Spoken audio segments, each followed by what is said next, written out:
Hey, this is Anney. And Samantha. And welcome to Stuff Mom Never Told You, a production of iHeartRadio.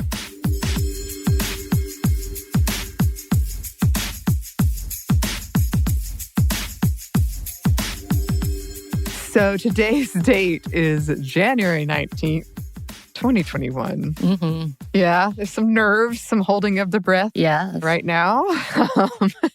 So yeah, I've been watching very closely as some of the protests that was supposed to happen over the weekend, and some is actually held up. There's been some protests from the armed groups of people. And it's not just right-wing groups that look like many groups of people. But in Georgia, there were like a total of 5 people protesting at the Capitol. So that was kind of funny. Well, I am a very vivid dreamer, as you know. Yes. I know people hate hearing about dreams, but I dreamt we were trying to record something and there was this like very loud whirring sound and it kept interrupting us and I was getting angrier and angrier. And I woke up and there was a helicopter outside my window and it was low. It was low enough that I thought, is it going to try to frickin' land in the street? And it was just hovering there and my heart was racing. Eventually it flew away, but it was like hours of it just sort of hovering around and I couldn't figure out what was going on. But yeah, things are a little tense. Yeah. A little tense. Yeah, just a little bit. Just a little bit. Just a little bit. I did want to ask you, I know we've discussed several times like what we wanted to be or not wanted to be. What is something you wanted to be when you grew up? Oh, no. So I am the girl that never really knew what to say because I didn't know, not even until in college, what I really wanted to do. So when I first was able to speak English, which was, I think, 6 years old, because I had spoken Korean previously, they asked me that question on a local radio station as a kindergartner. Oh, no. I was 7, actually. And my answer was to be a hair cutter, as in beautician, because my aunt at the time, who I really loved, was a hairstylist, essentially. And I was like, I can do that. And then I grew up understanding that I'm not very good at cutesy design stuff in general. Sure. So I didn't do that. And then when I was growing up, I was like, I'm going to be a singer, which, by the way, I can kind of sing, but definitely not a singer. And then I'm like, maybe I could be an actress because I'm a great liar. I was a really good liar. But now that obviously did not happen. None of those things were to come to pass. And my acting skills are not as impressive as I would love it to be. But yeah, so I really had a hard time trying to be anything but. So it wasn't until college that I realized that I cared about people. So I realized I wanted to be a social worker. But man, going down that road was really hard. What about you? So I went through a series of very wild, like I want to be a storm chaser or I want to be a marine biologist or an actress. But consistently, like those were kind of almost, I would get enamored after I saw a movie or something. And I wanted to be that thing for a brief but really strong couple months and then would move on. But in 3rd grade, we had like a what do you want to be when you grow up day. And I showed up with a image of the Ebola virus and said, I want to be the person who cures this virus.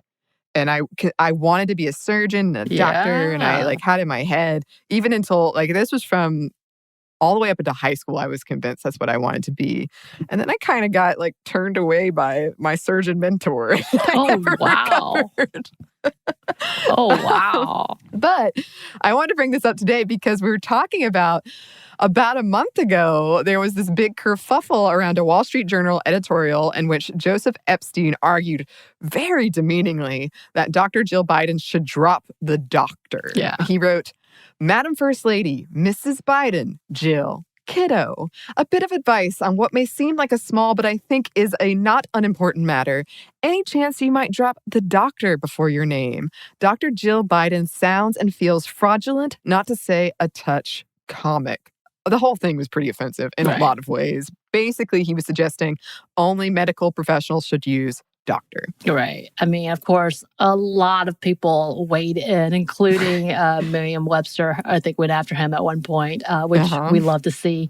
And it's definitely that kiddo makes me want to punch someone in the face. Just put that out there. But it's very hard to imagine he would have said that about a man. Very hard. Right. And yeah, as you might imagine, the backlash was enormous, as it should have been. But even so, the Wall Street Journal just dismissed it as identity politics and the whole thing a relatively minor issue. They stood firm in saying they were going to keep that opinion because they needed a better discourse. Like, they wanted to have an open discussion, as if like, this is not about politics. This is you really insulting a woman who went through this level of education to earn that title. Right. Asshats. And of course, right-wing personalities agreed with the op-ed piece. And right-wing personalities meaning sexist, misogynist pigs. Yes. And, you know, not all of them weighed in, but a lot of big names did. And they were like, oh, well, of course. And there's actually some relevant research here. One study found that women with doctorates are substantially less likely to be introduced as doctors when compared to their male counterparts. It found that when men introduced other men, they used the title doctor 72% of the time. But if they were introducing women, they only used doctor 49.2% of the time. On top of this, women are far less likely to be credited in academic papers as compared to men, are not paid at the same rate, and rates of academic papers submitted by women during the pandemic has gone down by about 50%. But this is while the rate of submission for men has gone up by about the same rate. Right.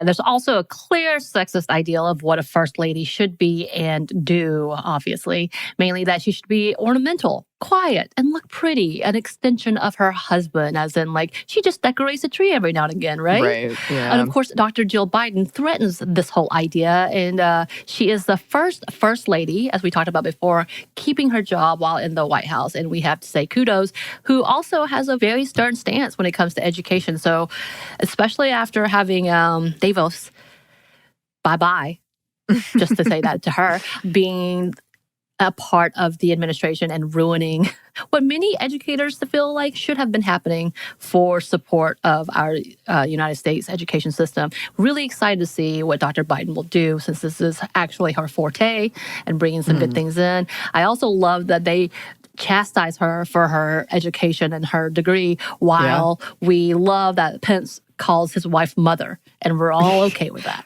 Right. And just to say, like, there is this view of what a first lady should be, like the ornamental view, but that doesn't mean, like, Michelle Obama did amazing things, Hillary Clinton did amazing things, like, but it's just this view that that's what you should be. You should stay in your lane, essentially.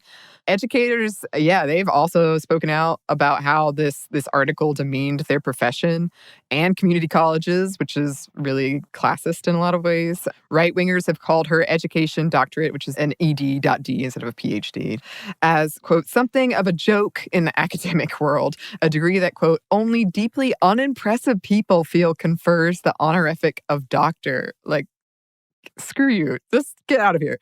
They claim her dissertation is, quote, barely fit for a middle school social studies classroom. And just an FYI, it's 137 pages long with 80 pages of references and an appendix.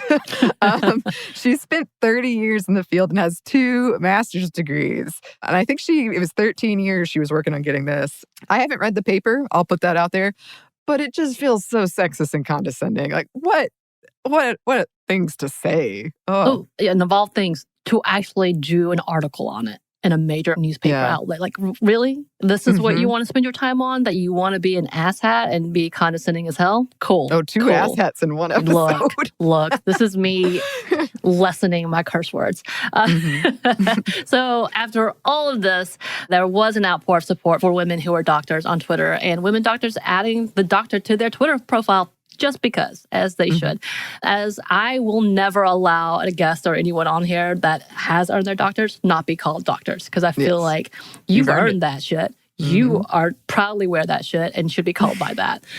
And Kamala Harris and Michelle Obama came to her defense, of course. Michelle Obama wrote, quote, right now we're seeing what also happens to so many professional women, whether their titles are doctor, Ms., Mrs., or even first lady. All too often our accomplishments are met with skepticism, even derision. We are doubted by those who choose the weakness of ridicule over the strength of respect. And yet somehow their words can stick. After decades of work, we're forced to prove ourselves all over again. God, I miss her. Yeah. I mean, that's a great quote. And it was part of a much larger quote. Really, the whole thing is worth reading. So if you want to find that. We thought we'd end on it because she could say it better than we ever Absolutely. could. But yeah, we would love to hear from you listeners. Any doctors in the house, write us, anyone. We love to hear from all of you. You can email us at stuffmediamomstuff@iheartmedia.com. You can find us on Twitter at momstuffpodcast or on Instagram at stuffmomnevertoldyu. Thanks as always to our super producer, Andrew Howard. Thank you. And thanks to you for listening. Stuff Mom Never Told You is a production of iHeartRadio. For more podcasts from iHeartRadio, visit the iHeartRadio app, Apple Podcasts, or wherever you listen to your favorite shows.